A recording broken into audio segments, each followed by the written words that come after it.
I was there with a new friend of mine, independent journalist Josh Friedman, who is based in Bulgaria, but he's American, and he's covered quite a few of these Bilderbergers and Bilderberg meetings in the past. And he, and along with a couple other guys, we had Dan Dix at Press for Truth and Luke Rudowski with We Are Change. They were gracious enough to let me welcome me into the fold and show me around on the first year of Bilderberg for myself and just show me how it works, because there are some logistics that you need to be aware of when you're there, because it's a big operation. It's happening across a city essentially, and you have to know where to go and where to post up and then where to nail these people down when you can.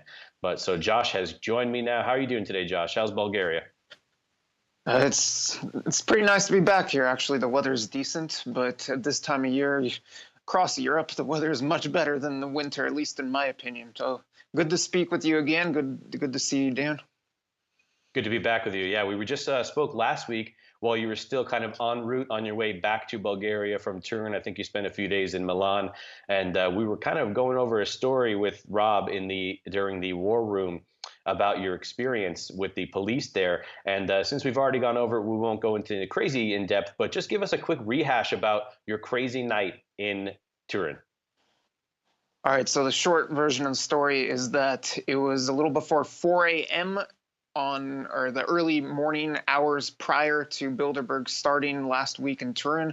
I'm lying in bed, and out of nowhere, about 5 police officers burst right through my door. They point a gun at me and start screaming and demanding stuff. Ultimately, they end up leaving, saying that they were looking for a suspect somewhere else, and they came back a little later claiming that they had found the man. And then later in the day, I received a message from my landlord who had spoken with the police, and he said that the police were searching for a terrorist and that they found him at some nearby location. Wow, that is terrifying. And then eventually, I think they came back with your landlord, if I'm not mistaken, to kind of grill you a little more. And you would think that if it was just a case of mistaken identity, they might just move along. Since when do police take the time to come back to talk to someone that they don't care about? So what is your opinion on them having come back to talk to you? And then perhaps they just flashed the interview we did with Dan Dix. He was also called a terrorist, jokingly, supposedly, but you kind of starting to notice a bit of a theme. So what would be the reason you say they would come back and start grilling you about being in Turin? They didn't so much grill me. They came back and actually apologized, but then they did start asking me questions briefly about who I am and why I was there, and I did tell them that I was a journalist there to cover Bilderberg, whereas when they first came bursting through my door and pointing a gun at me while I was in bed, they didn't seem to be so interested in asking a lot of questions. But as you noted, the theme quite possibly was that there were all these references to terrorism last week, and the police seemed to be policing the journalists who were trying to cover the conference under some sort of terrorism statute or statutes. And it was brought up repeatedly, not just with myself, but I guess Dan Dix and several others, that the police were concerned about possible terrorism or terrorist activities coming out of our coverage of Bilderberg. They at least with one other journalist, referenced that a cell phone could be a detonator device or could be used for some sort of terrorism. And they frequently brought up the word terrorism while policing us, the journalists, who were merely on the outside trying to cover the conference. Right, and the police presence was massive. For those who aren't aware, the event basically took place. It was at an old Fiat factory, which I don't think is in operation anymore, although there might still be some offices there that they use, but is a big complex. And in the 20s, when it was opened, it became like this international marvel because of the way that it was constructed and the fact that on the top, on the roof, there was actually a test track. And I did get a chance to catch a glimpse of that. It was a full-blown racetrack with banked sides. If you were to fly out of that racetrack, you'd be going about 6 to 10 stories to the ground, depending on how much air you got. And then so it became this big international phenomenon, and they put in the hotel there, the NH Lingotto, and then they added on or added in, let's say, a huge shopping mall, which was still in use during the conference. The vibe that I got was that the hotel was kind of below us in some way. I don't know if you noticed that as well, because there was some tents down there as well, and you could see security milling around in the atrium. So the shopping mall was still in use the entire time. However, inside the mall, there was a very a staunch police presence, military police, local police, security guards. And but so we were able to walk around freely in there. I can't imagine being a local and not understanding why your mall is crawling with armed guards. But I did notice that when I was alone, typically maybe just a glance, not really too much attention. But if I was with you guys or we were all together, you'd kind of sense that there would be the police would kind of mill around. They'd check us out a little more, and they knew who we were. They knew we were journalists. They knew we were covering Bilderberg. You got that vibe. But what was most interesting about this entire thing is that there was no mainstream media coverage that I detected. I think there was like one Russian radio station there. So we were the only ones there, maybe 10 to 12 of us, a handful of independent journalists, and then just no mainstream media whatsoever, despite the fact that there was tons of them inside the meeting. What did you make of that? There was some mainstream media coverage. CNBC and I believe a couple other outlets ran articles, at least in the lead up to Bilderberg, basically giving a preview or some basic explanation of what was happening. And then Charlie Skelton, who's actually quite a Bilderberg columnist, who's written about Bilderberg for The Guardian for years now, he wrote a Newsweek column as well as a couple Guardian columns, although he's not exactly your mainstream type of journalist. But most of the mainstream media basically blacked out the conference, as is the case in many years. So there was actually a fair amount of there was a sizable Russian media presence there. I guess I would call it sizable because there were only 5 or 10 of us journalists actually covering the event. But there were multiple national Russian TV channels who showed up, and there was a national Italian channel that showed up. But in terms of journalists on the outside of the conference over the course of the 4 days, it was basically just 5 or 10 alternative media guys and usual Bilderberg watchers. Now, as far as the mainstream media on the inside of the conference, that's a totally different story. It was a pretty heavy media year, and some people were speculating that was because one of the agenda items was the post-truth world, which many of us tried asking questions to the participants. So what is this post-truth world topic? Or are you discussing fake news? Or are you plotting? Does it have to do with censorship? Who knows? We didn't get any answers. But there were editors of major publications, several of them, as well as some pretty well-known columnists or commentators from major Western publications who were there on the inside. And of course, they were not reporting on the conference because everyone who goes in there has to abide by Chatham House rules and is basically sworn to secrecy. Right. Yeah, I should have clarified. There was a little bit of actual like distance reporting on Bilderberg, which is just increasing little by little, as opposed to maybe 10 years ago when they would have said that it didn't exist and it was a conspiracy theory altogether. But at the actual event, very few. I covered Davos earlier this year, and there was plenty. You could come. I mean, they had entire blocks of streets that were mainstream media, so that wasn't any secret. That's like Bilderberg on steroids. Or depending on how you look at it, that's Bilderberg is Davos on steroids with the very exclusive attendee list. But I do have the attendee list in terms of how it pertains to media. There was at least 12 people directly representing major media outlets. Ann Applebaum of the Washington Post. There was a couple of outlets I hadn't heard of. Limes, which I think is an Italian outlet, but the editor-in-chief there. We had the editor-in-chief of Bloomberg was there. We had Peggy Noonan of the Wall Street Journal. We had the editor of the London Evening Standard. So it was a very heavy media presence inside. I'm not sure if we came across any of those folks on the outside, although that last rush at the airport on the last day was pretty wild. Hard to keep track of, there was like busloads of them unloading at certain times. But how would you compare this Bilderberg versus some that you've covered in the past? I know you've done 5 or 6 of them in terms of just the overall vibe, the venue itself, maybe your confrontations in general. What would you say the AB is on that?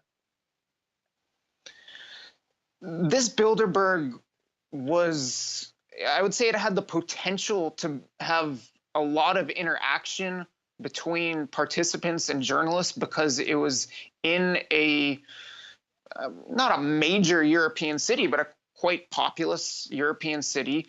And it was at this complex, as you described, that's a very public location. There was a mall that's basically attached to the hotel where it was taking place. And this is unlike some Bilderbergs in the past that have been up in the mountains or at very remote resorts. So it was a little disappointing to me about, if not how much interaction there was between the participants and the journalists, but how little there was in terms of quality interaction. And it seemed like there might have been some order put out this year that when you're walking around Turin, that if you happen to go for a walk on Saturday afternoon, or if you're doing some sightseeing in town and you run into one of these pesky reporters, as we like to refer to ourselves, then shut up and don't talk to them. So I could definitely see how this one was similar to Dresden a couple years ago. Dresden's another fairly sizable European city in Germany. It was actually right in the city center in Dresden. And when the Bilderberg participants would go out for walks, it would make for fantastic opportunities for confrontations and brief interviews and just attempting to get comment. And one of the prominent Bilderberg members, Peter Thiel, actually gave, in a sense, a mini press conference back when he walked outside the hotel in Dresden. And I was hoping for possibly something similar in Turin because of the layout and because of the location in a European city, but they were very hush-hush this year. Yeah, definitely quiet.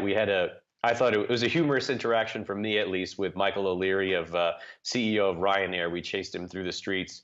He had a pair of running headphones on. He was on a jog, and he completely ignored us, didn't say a word back. But you got some good questions in there, and I think you had the longest amount of stamina. As I am recovering from a bit of sickness I contracted in the Ukraine.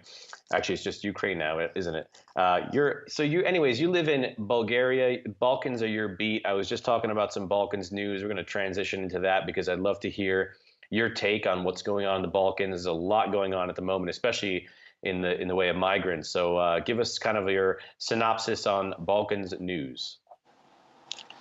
I was watching that segment in which you were talking about what I guess some people have dubbed the new mosque route.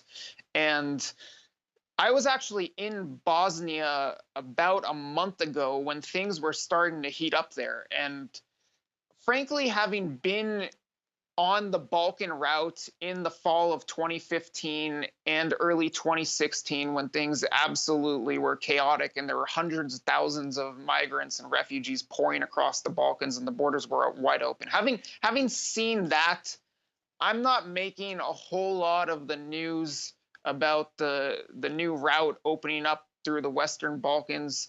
There definitely has been an increase in numbers of migrants coming through, and particularly coming through these countries in the Western Balkans, which is a new phenomenon, coming through up through Greece to Albania, Montenegro, Bosnia, trying to get into Croatia, and then if they manage to get into Slovenia, then they're in Schengen and free to roam. But so a couple things that are unique about this is, I guess this has been dubbed, not officially, but dubbed by some as the mosque route, because rather than heading through Macedonia and Serbia as the migrants did in 2015 and early 2016, they're now heading through basically the more Muslim areas of the Western Balkans. So Bosnia has, if not a majority, then a plurality Muslim population. Albania, albeit it's not a religious country, but it is, I think, a majority Muslim country, I think around 60%. And there are many Albanians also living in Montenegro. And some of these migrants, I believe, have been going through Kosovo as well, which is also a Muslim country, if you call it a country. So it's been interesting to see what kind of reception are these predominantly Muslim migrants, some of whom might have quality applications for refugee status, but a lot of them probably do not. Anyway, it's interesting to see what kind of reception they're getting in these more Muslim areas. And as I saw in Bosnia, it's not a very positive reception. When I was in Bosnia, there was actually, and this was last month, there was an event in which the Bosnian authorities decided to move the migrants out of Sarajevo. They were camped in a park right in the heart of Sarajevo, the capital of Bosnia, and the Bosnian authorities decided to move them out and ship them to some camp or military facility that's a little further south. And when they did that, there was a standoff.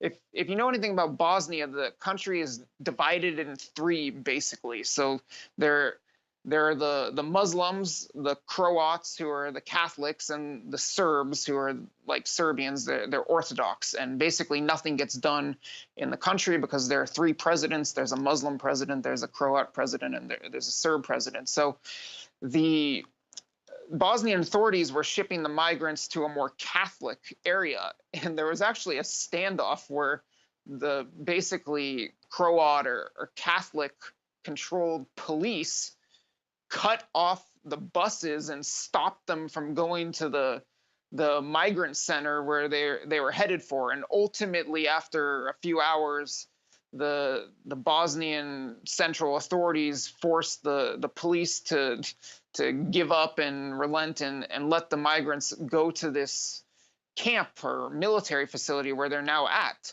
But basically, even though Bosnia has a very large Muslim population and it's only 20 plus years removed from a very, very bloody war in which that generated a huge refugee crisis. So nonetheless, the migrants don't seem to be getting a very good reception in Bosnia. I spoke with a lot of the locals in Sarajevo, and most people were saying that even though there are some people helping them out and there are people who care, in general, the migrants aren't getting what they're looking for in Bosnia. And I think that's very representative of what the migrants have found altogether in the Western Balkans. Most of these countries are not fit to house long-term or even short-term many thousands or even hundreds of thousands of migrants. And most of the migrants, as they've entered the Western Balkans, even if they've gotten a decent reception in some places, like in Serbia, they were greeted fairly well, I would say, back in 2015, 2016. But even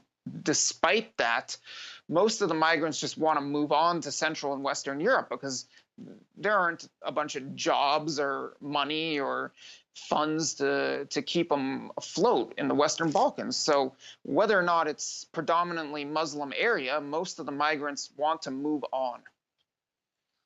Right, and as we know, there's constant infighting between Muslim groups, Muslim factions. I actually spent about a month in the Balkans myself last year, in Croatia, Slovenia, Istria also it's called there, and Montenegro. And I got a haircut in Split, Croatia, from a former Croatian military guy, and he had fought in Bosnia. And he said it was so disorganized. And obviously, like you said, there's three different factions. He said one day we were aligned with one faction fighting the other, and the next day we'd be fighting with the ones that we were fighting the day before against the other guys. He said you couldn't keep track of it. But what he did say, which aligns with what you were saying, is that in that part of the world, nothing gets done.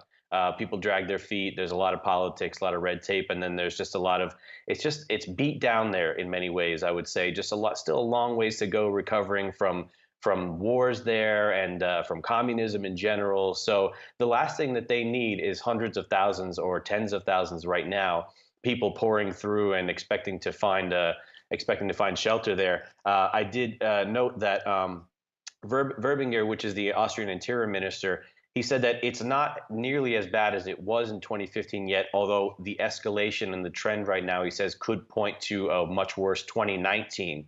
And there is I was just cited in another article about the same situation from Bosnia.